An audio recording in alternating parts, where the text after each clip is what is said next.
Aquatic ecosystem. An aquatic ecosystem is an ecosystem found in and around a body of water, in contrast to land-based terrestrial ecosystems. Aquatic ecosystems contain communities of organisms, aquatic life, that are dependent on each other and on their environment. The two main types of aquatic ecosystems are marine ecosystems and freshwater ecosystems.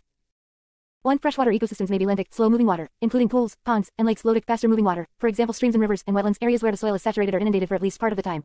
2. Types. Marine ecosystems. Coral reefs form complex marine ecosystems with tremendous biodiversity. Marine ecosystems are the largest of Earth's aquatic ecosystems and exist in waters that have a high salt content. These systems contrast with freshwater ecosystems, which have a lower salt content. Marine waters cover more than 70% of the surface of the Earth and account for more than 97% of Earth's water supply, 3, 4, and 90% of habitable space on Earth.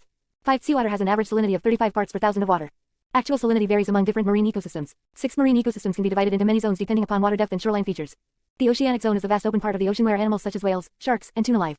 The benthic zone consists of substrates below water where many invertebrates live. The intertidal zone is the area between high and low tides. Other nearshore neritic zones can include mudflats, seagrass meadows, mangroves, rocky intertidal systems, salt marshes, coral reefs, lagoons.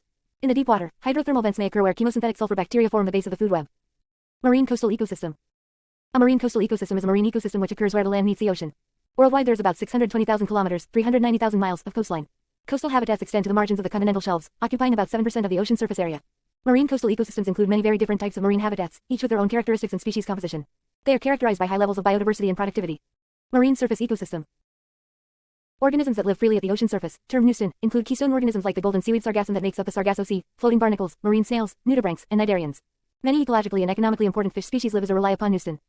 Species at the surface are not distributed uniformly. The ocean surface provides habitat for unique neostonic communities and ecoregions found at only certain latitudes and only in specific ocean basins. But the surface is also on the front line of climate change and pollution. Life on the ocean surface connects worlds. From shallow waters to the deep sea, the open ocean to rivers and lakes, numerous terrestrial and marine species depend on the surface ecosystem and the organisms found there. 7. Freshwater ecosystems. Freshwater ecosystem. Freshwater ecosystems are a subset of Earth's aquatic ecosystems. They include lakes, ponds, rivers, streams, springs, bogs, and wetlands. 8. They can be contrasted with marine ecosystems, which have a larger salt content. Freshwater habitats can be classified by different factors, including temperature, light penetration, nutrients, and vegetation. There are 3 basic types of freshwater ecosystems: lentic, slow-moving water, including pools, ponds, and lakes; lotic, faster-moving water, for example streams and rivers and wetlands, areas where the soil is saturated or inundated for at least part of the time. 9. 8. Freshwater ecosystems contain 41% of the world's known fish species. 10. Lentic ecosystem. Lakes. A lake ecosystem or lacustrine ecosystem includes biotic, living plants, animals and microorganisms, as well as abiotic, non-living physical and chemical interactions. 11. Lake ecosystems are a prime example of lentic ecosystems. Lentic refers to stationary or relatively still freshwater, from the Latin lentis, which means sluggish, which include ponds, lakes and wetlands, and much of this article applies to lentic ecosystems in general. Lentic ecosystems can be compared with lotic ecosystems, which involve flowing terrestrial waters such as rivers and streams. Together, these two ecosystems are examples of freshwater ecosystems. Lotic ecosystem. Rivers. This stream operating together with its environment can be thought of as forming a river ecosystem. River ecosystems are flowing waters that drain the landscape, and include the biotic living interactions amongst plants, animals and microorganisms, as well as abiotic non-living physical and chemical interactions of its many parts.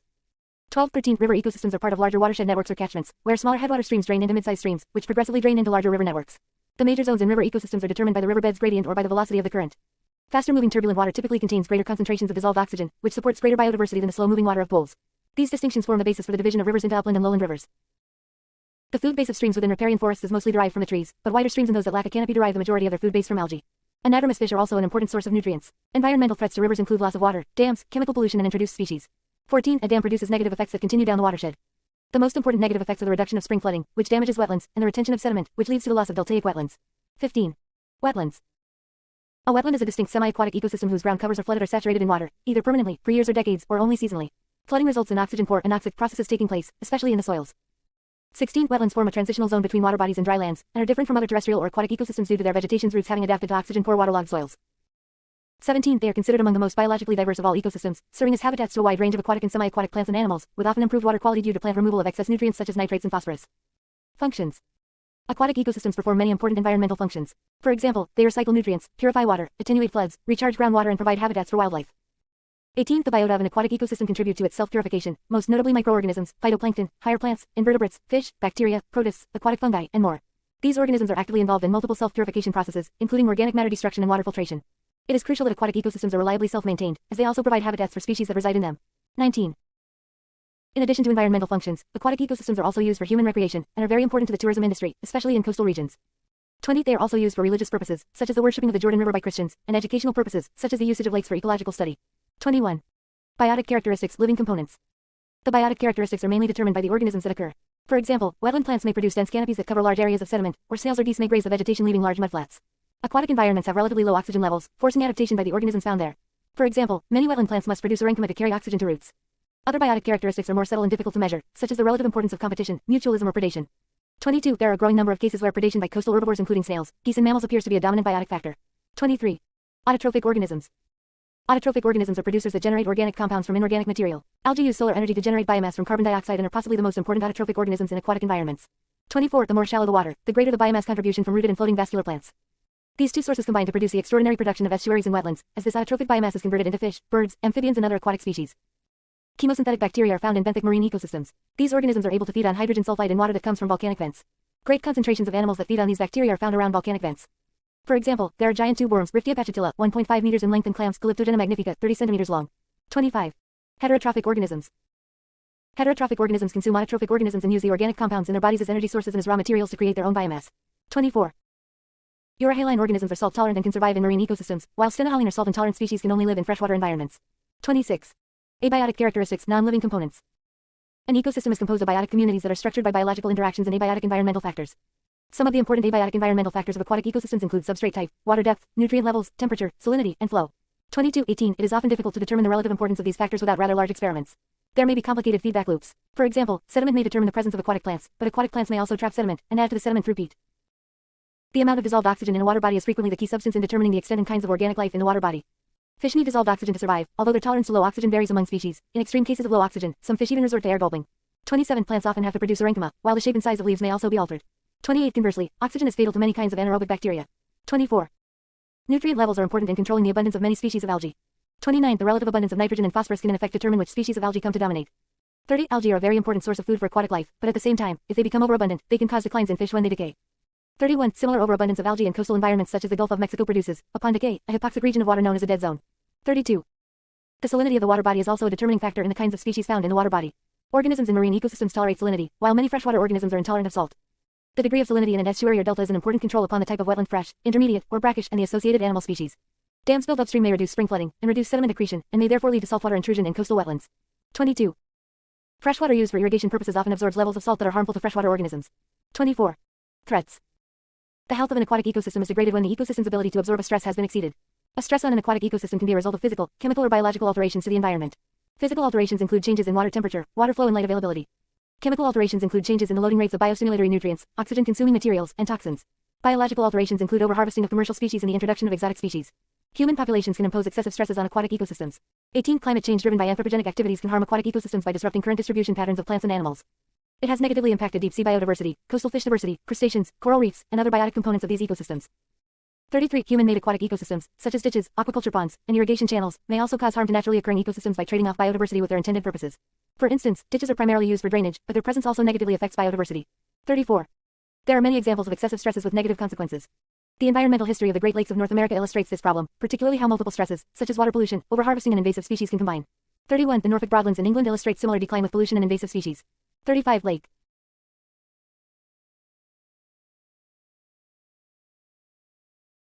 Gene duplication. Gene duplication, or chromosomal duplication or gene amplification, is a major mechanism through which new genetic material is generated during molecular evolution. It can be defined as any duplication of a region of DNA that contains a gene. Gene duplications can arise as products of several types of errors in DNA replication and repair machinery as well as through fortuitous capture by selfish genetic elements. Common sources of gene duplications include ectopic recombination, retrotransposition event, aneuploidy, polyploidy, and replication slippage. 1. Mechanisms of duplication. Ectopic recombination. Duplications arise from an event termed unequal crossing over that occurs during meiosis between misaligned homologous chromosomes. The chance of it happening is a function of the degree of sharing of repetitive elements between two chromosomes. The products of this recombination are a duplication at the site of the exchange and a reciprocal deletion. Ectopic recombination is typically mediated by sequence similarity at the duplicate breakpoints, which form direct repeats.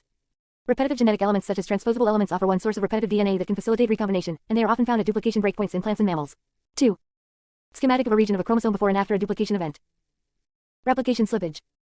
Replication slippage is an error in DNA replication that can produce duplications of short genetic sequences. During replication, DNA polymerase begins to copy the DNA. At some point during the replication process, the polymerase dissociates from the DNA and replication stalls.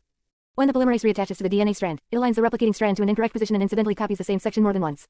Replication slippage is also often facilitated by repetitive sequences, but requires only a few bases of similarity. Retrotransposition. Retrotransposons, mainly L1, can occasionally act on cellular mRNA. Transcripts are reverse transcribed to DNA and inserted into random place in the genome, creating retrogenes. Resultant sequence usually lack introns and often contain poly A sequences that are also integrated into the genome. Many retrogenes display changes in gene regulation in comparison to their parental gene sequences, which sometimes results in novel functions. Retrogenes can move between different chromosomes to shape chromosomal evolution. 3. Aneuploidy.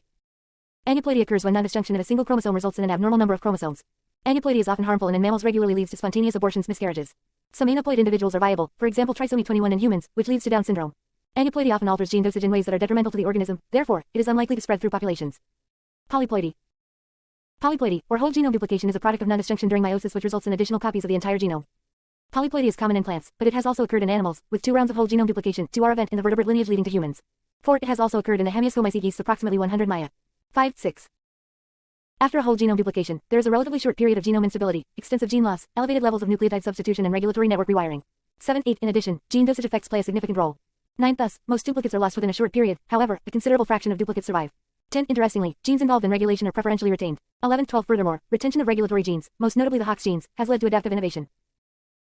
Rapid evolution and functional divergence have been observed at the level of the transcription of duplicated genes, usually by point mutations in short transcription factor binding motifs. 13, 14. Furthermore, rapid evolution of protein phosphorylation motifs, usually embedded within rapidly evolving intrinsically disordered regions, is another contributing factor for survival and rapid adaptation, neofunctionalization of duplicate genes. 15. Thus, a link seems to exist between gene regulation, at least at the post-translational level, and genome evolution. 15. Polyploidy is also a well-known source of speciation, as offspring, which have different numbers of chromosomes compared to parent species, are often unable to interbreed with non-polyploid organisms. Polyploidy is also a well-known source of speciation, as offspring, which have different numbers of chromosomes compared to parent species, are often unable to interbreed with non-polyploid organisms. Whole genome duplications are thought to be less detrimental than aneuploidy, as the relative dosage of individual genes should be the same. As an evolutionary event. Evolutionary fate of duplicate genes. Rate of gene duplication. Comparisons of genomes demonstrate that gene duplications are common in most species investigated. This is indicated by variable copy numbers, copy number variation, in the genome of humans 16, 17, or fruit flies. 18. However, it has been difficult to measure the rate at which such duplications occur. Recent studies yielded a first direct estimate of the genome-wide rate of gene duplication in C. elegans, the first multicellular eukaryote for which such an estimate became available. The gene duplication rate in C. elegans is on the order of 10⁻⁷. Duplications gene generation, that is, in a population of 10 million worms, one will have a gene duplication per generation. This rate is 2 orders of magnitude greater than the spontaneous rate of point mutation per nucleotide site in this species. 19. Older, indirect, studies reported locus-specific duplication rates in bacteria, Drosophila, and humans ranging from 10⁻³ to 10⁻⁷ gene generation. 20, 21, 22. Neofunctionalization. Gene duplications are an essential source of genetic novelty that can lead to evolutionary innovation. Duplication creates genetic redundancy, where the second copy of the gene is often free from selective pressure, that is, mutations of it have no deleterious effects to its host organism. If one copy of a gene experiences a mutation that affects its original function, the second copy can serve as a spare part, and continue to function correctly. Thus, duplicate genes accumulate mutations faster than a functional single-copy gene, over generations of organisms, and it is possible for one of the 2 copies to develop a new and different function. Some examples of such neofunctionalization is the apparent mutation of a duplicated digestive gene in a family of ice fish into an antifreeze gene and duplication leading to a novel snake venom gene, 23, and the synthesis of 1-beta-hydroxytestosterone in pigs. 24. Gene duplication is believed to play a major role in evolution. This stance has been held by members of the scientific community for over 100 years. 25. Susumu Ono was one of the most famous developers of this theory in his classic book Evolution by Gene Duplication, 1970. 26. Ono argued that gene duplication is the most important evolutionary force since the emergence of the universal common ancestor. 27. Major genome duplication events can be quite common. It is believed that the entire yeast genome underwent duplication about 100 million years ago. 28. Plants are the most prolific genome duplicators. For example, wheat is hexaploid, a kind of polyploid, meaning that it has 6 copies of its genome. Subfunctionalization. Another possible fate for duplicate genes is that both copies are equally free to accumulate degenerative mutations, so long as any defects are complemented by the other copy. This leads to a neutral, subfunctionalization, a process of constructive neutral evolution, or DDC, duplication degeneration complementation model, 2930, in which the functionality of the original gene is distributed among the 2 copies. Neither gene can be lost, as both now perform important non-redundant functions, but ultimately neither is able to achieve novel functionality. Subfunctionalization can occur through neutral processes in which mutations accumulate with no detrimental or beneficial effects. However, in some cases subfunctionalization can occur with clear adaptive benefits. If an ancestral gene is pleiotropic and performs 2 functions, often neither one of these 2 functions can be changed without affecting the other function. In this way, partitioning the ancestral functions into 2 separate genes can allow for adaptive specialization of subfunctions, thereby providing an adaptive benefit. 31. Loss. Often the resulting genomic variation leads to gene dosage-dependent neurological disorders such as Rett-like syndrome and Pelizaeus-Merzbacher disease. 32. Such detrimental mutations are likely to be lost from the population and will not be preserved or develop novel functions. However, many duplications are, in fact, not detrimental or beneficial, and these neutral sequences may be lost or may spread through the population through random fluctuations via genetic drift. Identifying duplications in sequenced genomes. Criteria and single genome scans. The 2 genes that exist after a gene duplication event are called paralogs and usually code for proteins with a similar function and/or structure. By contrast, orthologous genes present in different species which are each originally derived from the same ancestral sequence. See homology of sequences in genetics. It is important but often difficult to differentiate between paralogs and orthologs in biological research. Experiments on human gene function can often be carried out on other species if a homolog to a human gene can be found in the genome of that species, but only if the homolog is orthologous. If they are paralogs and resulted from a gene duplication event, their functions are likely to be too different. 1 or more copies of duplicated genes that constitute a gene family may be affected by insertion of transposable elements that cause a significant variation between them in their sequence and finally may become responsible for divergent evolution. This may also render the chances and the rate of gene conversion between the homologs of gene duplicates due to less or no similarity in their sequences. Paralogs can be identified in single genomes through a sequence comparison of all annotated gene models to one another. Such a comparison can be performed on translated amino acid sequences, e.g. BLAST-P, T-BLAST-X, to identify ancient duplications, or on DNA nucleotide sequences, e.g. BLAST N, megablast to identify more recent duplications. Most studies to identify gene duplications require reciprocal best hits or fuzzy reciprocal best hits, where each paralog must be the other single best match in a sequence comparison. 33. Most gene duplications exist as low copy repeats, LCRs, rather highly repetitive sequences like transposable elements. They are mostly found in paracentronomic, subtelomeric and interstitial regions of a chromosome. Many LCRs, due to their size greater than 1 kilobit similarity and orientation, are highly susceptible to duplications and deletions. Genomic microarrays detect duplications. Technologies such as genomic microarrays, also called array comparative genomic hybridization or ACGH, are used to detect chromosomal abnormalities, such as microduplications, in a high-throughput fashion from genomic DNA samples. In particular, DNA microarray technology can simultaneously monitor the expression levels of thousands of genes across many treatments or experimental conditions, greatly facilitating the evolutionary studies of gene regulation after gene duplication or speciation. 34-35. Next-generation sequencing. Gene duplications can also be identified through the use of next-generation sequencing platforms. The simplest means to identify duplications in genomic resequencing data is through the use of paired-end sequencing reads. Tandem duplications are indicated by sequencing read pairs which map in abnormal orientations. Through a combination of increased sequence coverage and abnormal mapping orientation, it is possible to identify duplications in genomic sequencing data. Nomenclature. Human karyotype with annotated bands and subbans is used for the nomenclature of chromosome abnormalities. It shows dark and white regions as seen on G banding. Each row is vertically aligned at centromere level. It shows 22 homologous autosomal chromosome pairs, both the female XX and male XY versions of the two sex chromosomes, as well as the mitochondrial genome at bottom left. The International System for Human Cytogenomic Nomenclature (ISCN) is an international standard for human chromosome nomenclature, which includes band names, symbols and abbreviated terms used in the description of human chromosome and chromosome abnormalities. Abbreviations include DUP for duplications of parts of a chromosome. 36, for example, DUP17P12 causes Charcot-Marie-Tooth disease type 1A. 37. As amplification. Gene duplication does not necessarily constitute a lasting change in a species' genome. In fact, such changes often don't last past the initial host organism. From the perspective of molecular genetics, gene amplification is one of many ways in which a gene can be overexpressed. Genetic amplification can occur artificially, as with the use of the polymerase chain reaction technique to amplify short strands of DNA in vitro using enzymes, or it can occur naturally, as described above. If it's a natural duplication, it can still take place in a somatic cell, rather than a germline cell, which would be necessary for a lasting evolutionary change. Role in cancer. Duplications of oncogenes are a common cause of many types of cancer. In such cases, a genetic duplication occurs in a somatic cell and affects only the genome of the cancer cells themselves, not the entire organism, much less any subsequent offspring. Recent comprehensive patient-level classification and quantification of driver events in TCGA cohorts revealed that there are on average 12 driver events per tumor, of which 1.5 are amplifications of oncogenes. 38. Common oncogene amplifications in human cancers. Cancer type. Associated gene amplifications. Prevalence of amplification in cancer type %. Breast cancer. MYC 20%, 39, ERBB2, HER2 20%, 39, CCND1, cyclin D1 15 to 20%, 39, FGFR1 12%, 39, FGFR2. Biogeographic classification of India. Biogeographic classification of India is the division of India according to biogeographic characteristics. Biogeography is the study of the distribution of species, biology, organisms, and ecosystems in geographic space and through geological time. India has a rich heritage of natural diversity. India ranks 4th in Asia and 10th in the world amongst the top 17 megadiverse countries in the world. 1. India harbors nearly 11% of the world's floral diversity, comprising over 17,500 documented flowering plants, 6,200 endemic species, 7,500 medicinal plants and 246 globally threatened species, and only 2.4% of world's land area. 2. India is also home to 4 biodiversity hotspots: Andaman and Nicobar Islands, Eastern Himalaya, Indo-Burma region, and the Western Ghats. 3. Hence the importance of biogeographical study of India's natural heritage. Frontispiece to Alfred Russel Wallace's book The Geographical Distribution of Animals. The first initiative to classify the forests of India was done by Champion in 1936 and revised by Seth in 1968. 4. This was followed by pioneering work on India's biogeography by M.S. Mani in 1974.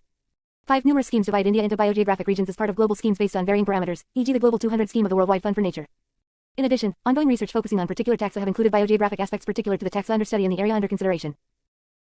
Rogers and Panwar of the Wildlife Institute of India outlined a scheme to divide India zoo geographically in 1988 while planning a protected area network for India.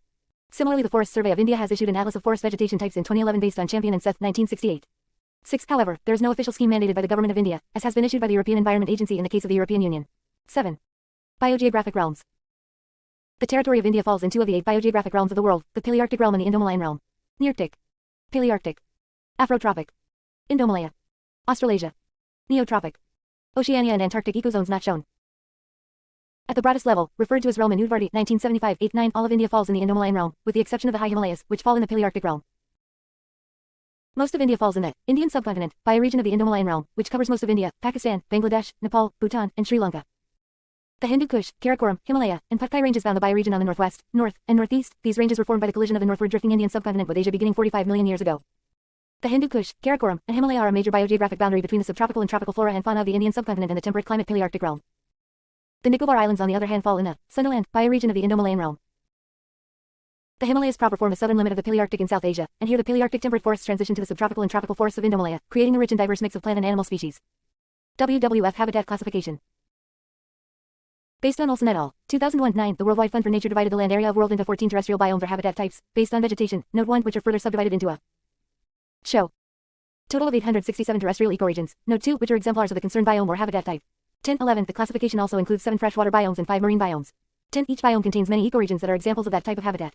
10. The purpose of this classification scheme is to identify ecoregions that are conservation priorities. These priority regions are referred to collectively as the WWF's Global 200. 9. Only 2 terrestrial ecoregions from India, the Western Ghats and the Eastern Himalayas, figure in the Global 200 priority list of the WWF. 11. Terrestrial biomes of India. The following 11 terrestrial biomes are found in India. 9. Indo-Malayan realm. Tropical and subtropical moist broadleaf forests, tropical and subtropical dry broadleaf forests, tropical and subtropical coniferous forests, temperate broadleaf and mixed forests, temperate coniferous forests. Tropical and subtropical grasslands, savannas, and shrublands, flooded grasslands and savannas. Mangroves. Deserts and xeric shrublands. Palearctic realm. Temperate coniferous forests, montane grasslands and shrublands, ecoregions of India. The ecoregions of India, with details of states, union territories they occur in, and the concerned biome and realm are given in the table below. Ecoregion. States are UTs. Biome realm. ICFRE classification of the forest types of India. The first proper classification of forest types of India was done by Champion in 1936 and revised by S.K. Seth in 1968. 4. It was further revised by Mathur in 2000.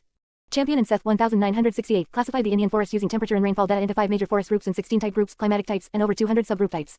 Although this classification was widely accepted, as time passed it was found to have certain drawbacks.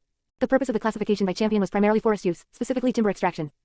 As time passed, the nature of Indian forestry changed to forest conservation, with new emphasis on the increasing role of forests in environment amelioration and climate change mitigation adaptation. The classification into over 200 subgroups created problems of needless complexity for forest managers.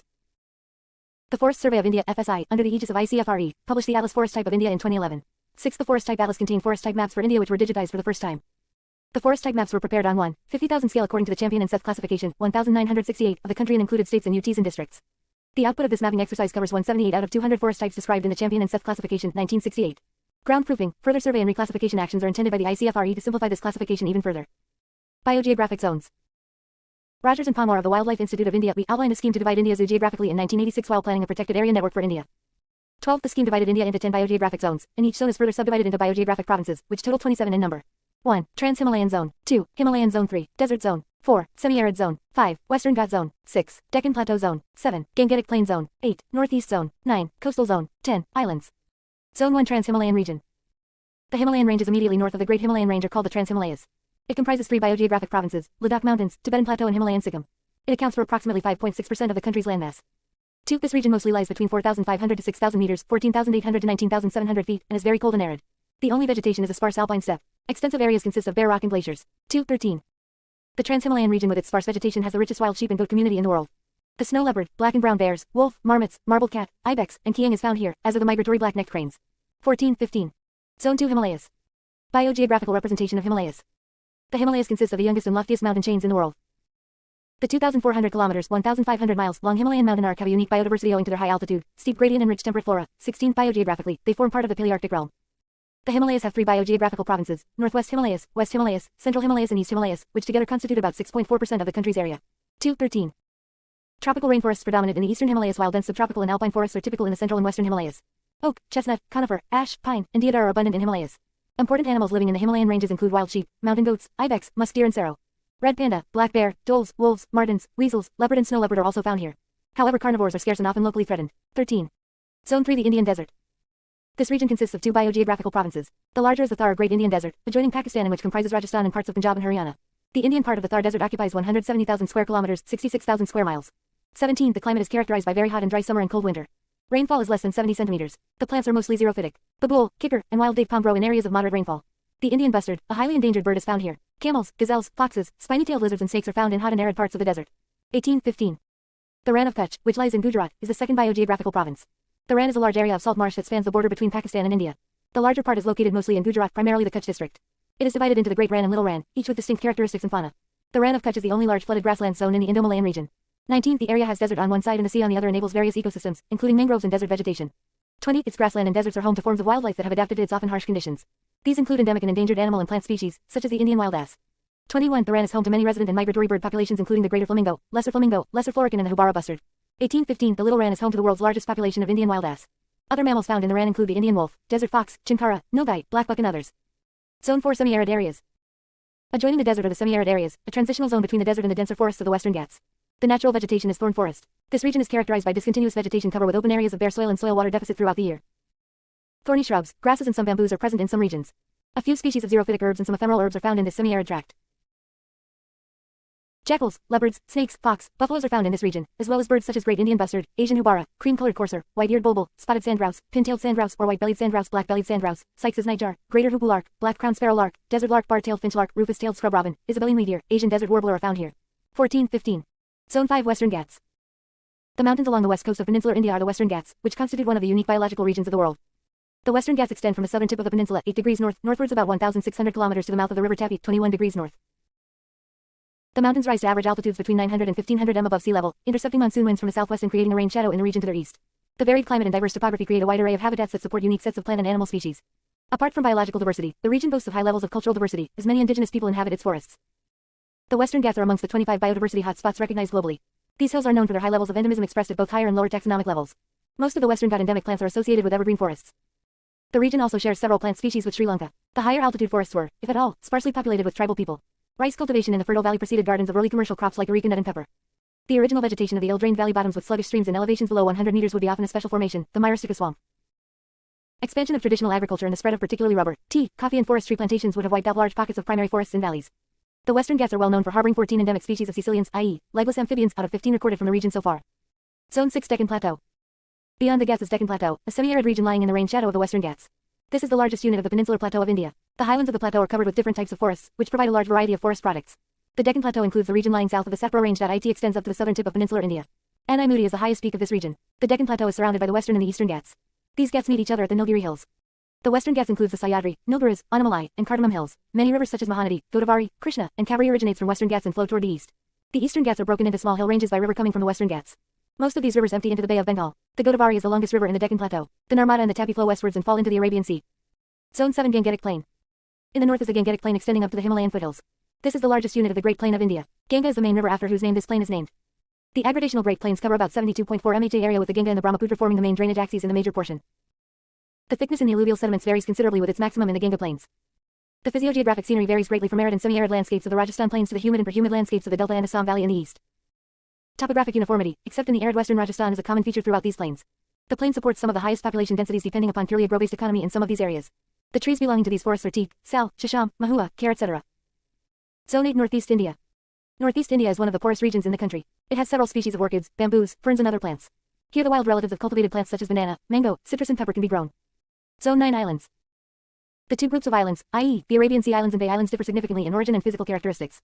The Arabian Sea Islands, Laccadive, Minicoy, etc., are the founded remnants of the old landmass and subsequent coral formations. On the other hand, the Bay Islands lay only about 220 kilometers away from the nearest point on the main landmass and extend about 590 kilometers. With a maximum width of 58 kilometers, the island forests of Lakshadweep and the Arabian Sea have some of the best preserved evergreen forests of India. Some of the islands are fringed with coral reefs. Many of them are covered with thick forests and some are highly dissected. Zone 10 Coasts. India has a coastline extending over 7,516.4 kilometers. The Indian coasts vary in their characteristics and structures. The west coast is narrow except around the Gulf of Cambay and the Gulf of Kutch. In the extreme south, however, it is somewhat wider along the South Sahyadri.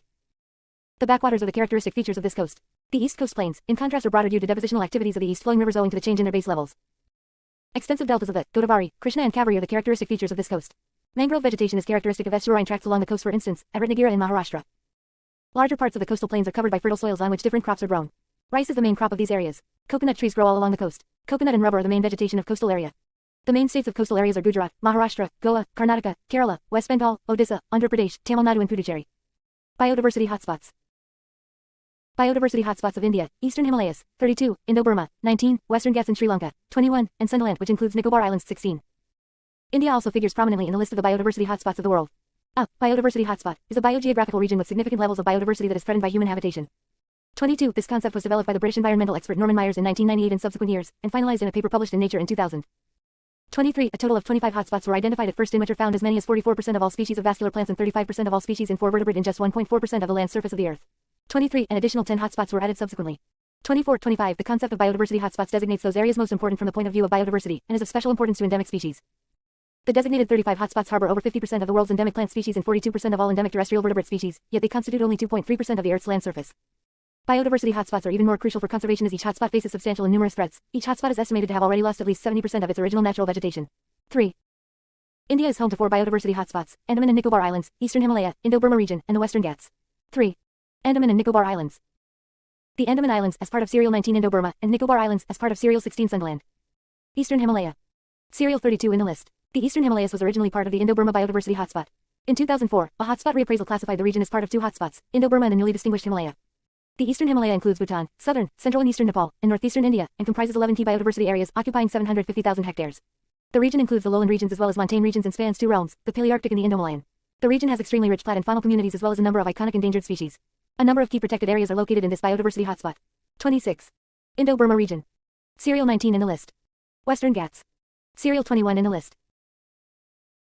This region centers upon the Western Ghats range of mountains that runs along the west coast, which accounts for less than 6% of the national land area, but contains a rich endemic assemblage of plants, reptiles and amphibians, that comprises more than 30% of all bird, fish, herpetofauna, mammal, and plant species found in the country, including endangered iconic species such as the Asian elephant, Elephas maximus, and tiger, Panthera tigris besides others. 27. Important bird areas notes. 1. The WWF defines bioregions are defined as geographic clusters of ecoregions that may span several habitat types, but have strong biogeographic affinities, particularly at taxonomic levels higher than the species level, genus, family. 2. The WWF defines an ecoregion as a large unit of land or water containing a geographically distinct assemblage of species, natural communities, and environmental conditions. References. 1. Kumar, N.K., Raghunath, T.P., Jairaj, R.S.C., Anandalakshmi, R. Warrior, R.R., Editors, State of Forest Genetic Resources in India, A Country Report, Institute of Forest Genetics and Tree Breeding, Indian Council of Forestry Research and Education, Coimbatore, 2012.